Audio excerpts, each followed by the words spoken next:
কানে অদ্ভুত অদ্ভুত কথা শুনতো, মনে হতো কেউ ডাকছে নাম ধরে ধরে। বান্ধবীটির নাম ছিল আমার রিম্পা। 3বার না ডাকলে সাড়া দিবি না। Friday suspense.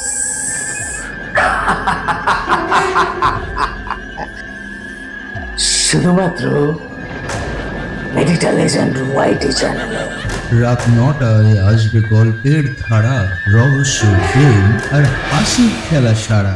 সত্যটা ভয়ঙ্কর।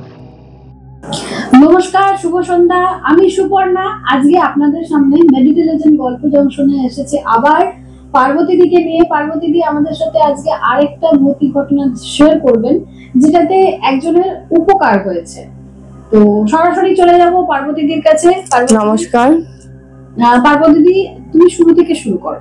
আচ্ছা, দর্শক বন্ধুরা, তোমাদের কাছে নমস্কার দিয়ে আমি আমার বান্ধবীর লাইফ এক্সপিরিয়েন্স শেয়ার করছি। এটি একটি প্যারানরমাল অ্যাক্টিভিটির উপরে আধারিত। তো আমি প্রথম থেকেই শুরু করছি। বান্ধবীটি ছোটবেলার দিয়েই কানে অদ্ভুত অদ্ভুত কথা শুনতো। তো মনে হতো কেউ ডাকছে নাম ধরে ধরে। বান্ধবীটির নাম ছিল আমার রিম্পা। তো মনে হতো যে সবসময় ওর মা গলা করে কেউ ডাকছে, কিন্তু তার সিক্স সেন্স এতটাই প্রখর ছিল যে বুঝতে পারতো যে না, এটি মার গলা না, আমি যাব না। এবং তার বান্ধবীরাও সাপোর্ট করতো, 3বার না ডাকলে সাড়া দিবি না। বেশিরভাগ হতো এটি শনি মঙ্গলবার দুপুর বেলা। তো মানে ওই যেটাকে আমরা নিশির ডাক বলে থাকি, ওরকম কিছু বলতে পারবো না, কিন্তু সেটা ওই ভোরবেলা হয় সাধারণত। এটা দুপুরবেলা হতো বেশিরভাগ। দুপুরবেলা খেলতে টেলতে গেলে ও আমাকে বলতো, আমি দুপুরবেলা খেলতে গেলেই মার গলার ভয়েসে আমি আর সাউন্ড পাই। আর ও ছোটবেলা দিয়ে মা কালীর সাধনা করে। ওকে, আচ্ছা, হ্যাঁ। এবারে মা না মেয়ে যে শুনতে পায় মেয়ে, আর মা কালীর সাধনা করে, আর নিজের মায়ের গলার ভয়েসটা শুনতে পারে যে রিম্পা রিম্পা করে কেউ একজন ডাকছে। আর এটা শনি মঙ্গলবার দুপুরবেলা করেই হতো। তো এরকম মাঝে মাঝেই শুনতে পেতো, কারোর সাথে আলোচনা করেনি, আমাকে বলতো। আমিও বলতাম যে 3-4 বার না ডাকলে সাড়া দেওয়াটা ঠিক না, তুই সাড়া দিবি না। তো এরকম একবার মেয়েটি যখন বড় হলো, গ্রাজুয়েশন হলো, তো বাড়ির দিয়ে সম্বন্ধটা দেখছে। তারপর সে একটা এঙ্গেজ ছিল একটি ছেলের সাথে, বাড়িতে বলতে পারেনি, বাড়িতে সম্বন্ধ দেখা স্টার্ট করে দিয়েছে। যাই হোক, এবার ছেলেটির সাথে একদিন দেখা করতে যাবে। তো একটি জায়গায় একটি রোড যেটা চালু হয়নি, সেরকম একটি জায়গায় দেখা করার কথা। তো দেখা করতে যাওয়ার সময় জায়গাটা নাকি খুব একটা ভালো না। আগেকার দিনে ওখানে কবর টবর বাচ্চা মারা গেলে দেয়া টেয়া হতো। কবরস্থান ঠিক না, ওই আশেপাশে জায়গা থাকলে ছোট বাচ্চা মারা গেলে যে কবর দেয়, বাচ্চাদেরকে দাহ করা হয় না, সেই ব্যাপারটা। তো যাই হোক, দেখা করতে যাওয়ার সময় রাস্তায় শুনলো এরকম একটা হাওয়া ভেসে আসলো। এক কানে শুনলো ছেলেটি ভালো না, বিয়ে কিন্তু করবে না, তুমি মিশো না। আচ্ছা, আশেপাশে চারিদিক তাকাচ্ছে, কেউ নেই। আবার পরের বারও ডান কান দিয়ে বাঁ কানে শুনলো যে তুই মিশিস না, ছেলেটি ভালো না, বিয়ে থা করবে না। যাই হোক, তারপরও দুপুর বেলা 12টা-1টার সময়, শনিবারই ছিল। যাই হোক, শুনে তো মন টন খুব খারাপ, তাও গেছে দেখা করতে, না দাঁড়িয়ে আছে, দেখা করে আসে। যাই হোক, গেল দেখা করতে। এবার দেখা করতে গিয়ে কি একটা ব্রেনে আসলো, বলতে পারছে না যে ঘটনাটা কি শুনেছে, কাউকে বলতে পারছে না। তো হঠাৎ করে 2-3 দিন ভাবনা চিন্তা করে ছেলেটিকে বললো, আমাকে 2জন ছেলে বলেছে তুমি বিয়ে থা করবে না, তা তুমি যদি বিয়ে থা করতে চাও বাড়িতে জানাও, আমিও বাড়িতে জানাই, তুমিও বাড়িতে জানাও। আচ্ছা, তো বললো, সে রিম্পাকে বললো তুমি আগে বাড়িতে জানাও, তারপর আমি বাড়িতে জানাবো। মানে ছেলেটি বললো। এবার রিম্পা তো বাড়িতে জানিয়ে দিয়েছে সবাইকে আমি একটি ছেলের সাথে এঙ্গেজ, তোমার সম্বন্ধ দেখো না। এবার ছেলেটি এখন বাড়িতে কোনোভাবেই জানাতে পারছে না, নিজের বাড়িতে ভয় পাচ্ছে বাই চান্স যদি না হয়ে যায় বা কি হয়ে যায় বা কেউ না করে, সেই মানে নেগেটিভ কিছু যদি আসে সেই জন্যই বলতে পারছে না। যাই হোক বলে উনি। তারপর মেয়েটির এক জায়গায় হয়েছে 6 মাস টাইম দিয়েছিল মেয়েটি, জানাতে পারেনি বলে ব্রেকআপ হয়ে যায়। আচ্ছা, তারপর মেয়েটির সম্বন্ধ আবার পুনরায় দেখা শুরু হয়ে যায়। তো এক ছেলে আসে সম্বন্ধ দেখতে, সেক্ষেত্রে দেখা গেল ছেলেটি এসেছিল সম্বন্ধ দেখতে, বহু বছর আগের কথা, আমি নাম মনে করতে পারছি না।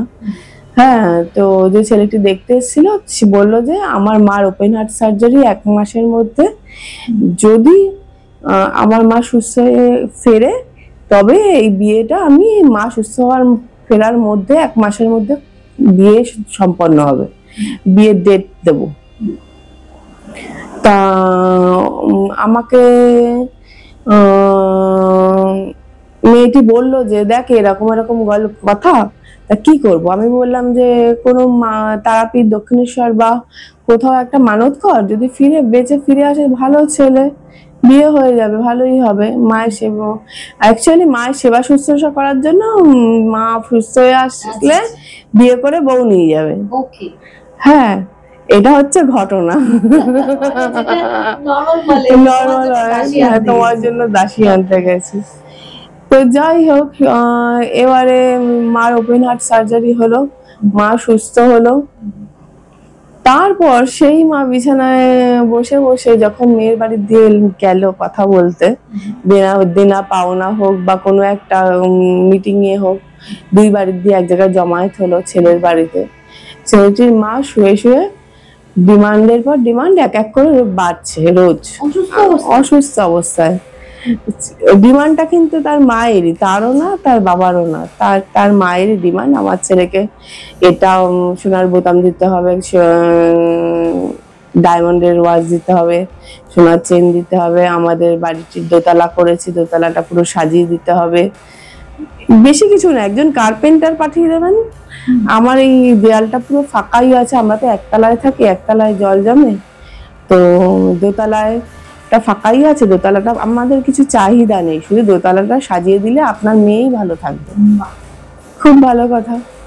তারপর সব আলোচনা হয়ে গেল। ছেলেটি হট করে একদিন ফোন করলো যে ফ্রিজটার কথা না আমার মা বলতে ভুলে গেছে, ফ্রিজটা ডবল ডোরের দিলে ভালো হয়, আমাদের না ফ্রিজটা খারাপ হয়ে গেছে। আচ্ছা, মেয়েটি হট করে রেগে গিয়ে এবারে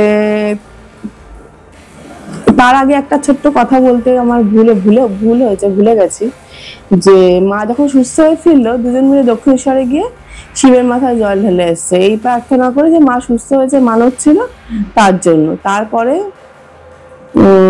ওখানে এক বিধবা উইডো মানুষ ছিল, তো দুজন মিলে একসাথে জল ঢালতে গিয়ে সে বলছে আমাকে একটু দেবে জল ঢালতে। একদমই পুজো হয়ে গেছেন, ভদ্রমহিলার প্রায় 80-85 বছর বয়স হবে যা দেখে মনে হলো। তা জল ঢাললো। তা ছেলেটি বলল তুমি জানো বিধবা মানুষকে উপকার করে জল ঢালতে গিয়ে কি পুণ্য করলে, তা তোমার মনস্কামনা পূরণ হবে। যেই বললো ছেলেটা, তো মেয়েটা তো এবার মহাদেবের কাছে মনস্কামনা পাল্টে দিল। প্রথমে তো তার মায়ের জন্য মানত ছিল, সুস্থ হয়ে ফিরেছে যেহেতু, তা বলা হলো যে আমার পছন্দ মতো ভালো ছেলের সাথে বিয়ে দিয়ে দাও। রিম্পা এই কথাটা বলেছিল মহাদেবের কাছে। 1 সপ্তাহ গেল না, পরের সানডে দেখে ছেলের বাড়ি দিয়ে ডেকে ডিমান্ড শুরু হয়েছিল, ঠিক তার পুজো দেওয়ার 1 সপ্তাহ পর দিয়ে। তো ডিমান্ড হতে হতে এমন একটা পর্যায়ে পৌঁছে গেছিল, মেয়েটা তো প্রতিবাদী ক্যারেক্টার হয়ে গেছে, ডাইরেক্ট তার ছেলেটিকে ফোন করে বলেছে এত যদি ডিমান্ড হয়, আমার পরে তো আমার এক ভাই এক বোন আছে, তো তাদের আমার বাবা কিভাবে বিয়ে দেবে, আমার জন্য যদি সব দিয়ে দেয় তো এই বিয়ে আমি করতে পারবো না, ডাইরেক্ট না করে দিল। তো তার 1 সপ্তাহ পরেই এরকম স্বপ্ন আসলো যে তোর পছন্দের ছেলের সাথেই বিয়ে হবে। হ্যাঁ, ও আমাকে সব শেয়ার করতো, তাই সেই হিসাবে বললাম। তা ও স্বপ্ন পেয়েছে যে তোর পছন্দের ছেলের সাথে বিয়ে হবে, খুব খুশি। শনিবার স্বপ্ন পেয়েছে এবং রোববারই সে আগের পছন্দের ছেলেটি এসেছে, বলছে আমি বাড়িতে রাজি করে ফেলেছি রিম্পা। মানে যেটা ও আগে যে বলেছিল বিয়ে করবে না। হ্যাঁ হ্যাঁ হ্যাঁ, বলছে আমি বাড়িতে রাজি করিয়ে ফেলেছি। আচ্ছা হ্যাঁ, তা তোমাকেই বিয়ে করবো, বাড়ির সবাই রাজি। তা সেদিন ও ব্রেকআউট হলো অ্যারেঞ্জ ম্যারেজটা, লাভ ম্যারেজটায় ফিরে গেল, মানে মহাদেবও কথা শুনেছে, লাভ ম্যারেজে ফিরে গেল এবং তাদের বিবাহ হলো। 10 বছর হয়ে গেছে বিয়ে হয়েছে, একটি ছেলে আছে, একটি মেয়ে আছে, আর ভালো আছে, সুখে সংসার করছে। তো আমি বলবো এটা প্যারানর্মাল অ্যাক্টিভিটি না ঐশ্বরিক, ও নিজেও কনফিউজ। তো যে জায়গাটায় শুনেছে, সাধারণত আমরা জানি প্যারানর্মাল অ্যাক্টিভিটি ক্ষতি করে, মানুষের হেলথ ইস্যু আসে, কিন্তু ওর চাপ দেওয়াতে উপকারী হয়েছে। আমার মনে হয় যে ওই সময়টা বলা হয়েছিল যে বিয়ে করিস না, কারণ না ছেলেটাকে হয়তো টাইম দিয়েছিল, তাই না? তা না হলে ছেলেটাকে চাপ দিত, কোনো কিছু ঝামেলা হতো, ছেলেটা একটু টাইম পেয়ে গেল, ওই ছেলেটা সেকেন্ড ছেলেটা আসার জন্য, ছেলেটা বাড়িতে বোঝানোর আর জন্য কিছু পূর্ণ হয়েছে, সেটির মাও বেঁচে গেছে। মাও বেঁচে গেল। হ্যাঁ, আমরা তো কথাই বলি যে পৃথিবীতে আমাদেরকে কোনো না কোনো কাজের জন্য পাঠানো হয়, হয়তো ওই মেয়েটি ওই কাজের জন্য ছিল যাতে ওর মা সুস্থ হয়ে যায়, সেটাও হতে পারে। হতেই পারে, এখন ভগবান কিভাবে লীলা করেন সেটা তো বলা যায় না। এটা একদম পারফেক্ট কথা যে ভগবান আমাদের দিয়ে কাকে দিয়ে কি কাজ করে সেটা ভগবান ঈশ্বরই জানেন। তবে হ্যাঁ, কিছু কিছু মানুষ বাজে কাজ করে ভগবানের নাম নেয়, সেটা আলাদা ব্যাপার, সেটা সম্পূর্ণ আলাদা ব্যাপার। সেটা নিজেকে বাঁচাবার জন্য, বাজে কাজ করে ভগবানের নাম নিয়ে চালিয়ে দেয়, সেটা আলাদা। বাট ভালো কাজের জন্য ভগবান নিজে তো আসেন না, অবশ্যই কাউকে না কাউকে। আমরা এই গল্পটা থেকে তার মানে এটাই শিক্ষা নিতে পারলাম যে ভগবান বলুন বা প্যারানর্মাল অ্যাক্টিভিটি বলুন বা যেই ছিল সে মেয়েটি ভালো করে গেছে। হ্যাঁ একদম, তাই না? যাক, আজকের গল্পটা থেকেও আমরা কিছু একটা শিখলাম যে সবসময় আমরা কোনো কিছু অলৌকিক দেখলে বা কোনো কিছু অন্যরকম দেখলে, অস্বাভাবিক দেখলে, সেটা যে সবসময় আমাদের ক্ষতি করবে তার কোনো মানে নেই, সেটা আমাদের ভালো করতে পারে। সবকিছুই যে খারাপের জন্য হয় তার কোনো, সবসময় আমরা বলি যে আমি একটা এক্সাম্পল নিয়ে বলছি, বিড়াল, আমরা বলি রাস্তা কেটে গেলে বিড়াল খারাপ, বিড়াল অশুভ, অনেকেই বলে, এই কথাটা বলে, বাট এটাও আমরা জানি যে বিড়াল মা ষষ্ঠীর আরেকটা রূপ। হ্যাঁ হ্যাঁ হ্যাঁ, এটা আমরা জানি। অ্যাকচুয়ালি ফালাটা বুঝিয়ে দেয়, তুমি একটু দাঁড়িয়ে যাও, সামনে বিপদ আছে। এটাই আমি বলতে চাইছিলাম যে বিড়াল কিন্তু অশুভ নয়, বিড়াল আপনাকে বুঝিয়ে দিল যে আগে গিয়ে আপনার কোনো ক্ষতি আছে, সেটা থেকে আপনাকে সাবধান করলো, তো সেটা তো অশুভ কোথায়, আমরা সেটাকে অশুভ বানিয়ে দিচ্ছি, তাই নয় কি? তো অনেকটা এরকমই যে সবকিছু অস্বাভাবিক জিনিসের মধ্যেই কিন্তু আমাদের খারাপ কিছু লুকিয়ে থাকে না, অনেক সময় ভালোও হয়। হ্যাঁ, এমনিও একটা কথা একজন বড় মানুষ বলেছিলেন, আমি নাম নিয়েই বলছি, রামকৃষ্ণ দেবী বলেছিলেন, যাকে আমি খুব ভালোবাসি, ছোটবেলা দিয়ে শ্রদ্ধা করি, জীবে প্রেম করে যেইজন সেইজন সেবিছে ঈশ্বর। একদম একদম একদম একদম, এই কথাটা বিশ্বাস করাও উচিত। আমরা যতই ঈশ্বর ভগবান প্রার্থনা, ওই মন্দিরে গিয়ে ফুল দিই, যাই করি, বড় বড় মালা দিই, যাই করে নি না কেন, আমরা যদি কোনো প্রাণীতে ভালোবাসাই না দিতে পারি, সেই প্রাণীকে অত্যাচার করি বা কোনো কিছু করি, তাহলে সেই পুজোর ভগবান ঈশ্বর গ্রহণ করবে না, একদমই। যাক, আজকের গল্প শুনে খুবই ভালো লাগলো। দিদিকে বলবো এরকম গল্প আমাদের সাথে আরো কিছু শেয়ার করতে। আর দিদির কাছে আমি শুনেছি অনেক রকমের ঐশ্বরিক ঘটনা আছে, যেগুলো উনি আমাদের সাথে পরবর্তীকালে শেয়ার করবেন। একদিনে সমস্ত কিছু শেয়ার করা তো সম্ভব হয় না, তো দিদিকে আবার অনুরোধ রইল আমাদের চ্যানেলে আসার জন্য এবং তার জীবনে ঘটা ঐশ্বরিক ঘটনাগুলি আমাদের সাথে শেয়ার করার জন্য। হ্যাঁ বলবো। ঠিক আছে, আজকের মতো তাহলে এখানেই শেষ করলাম। নমস্কার। নমস্কার। Friday suspense.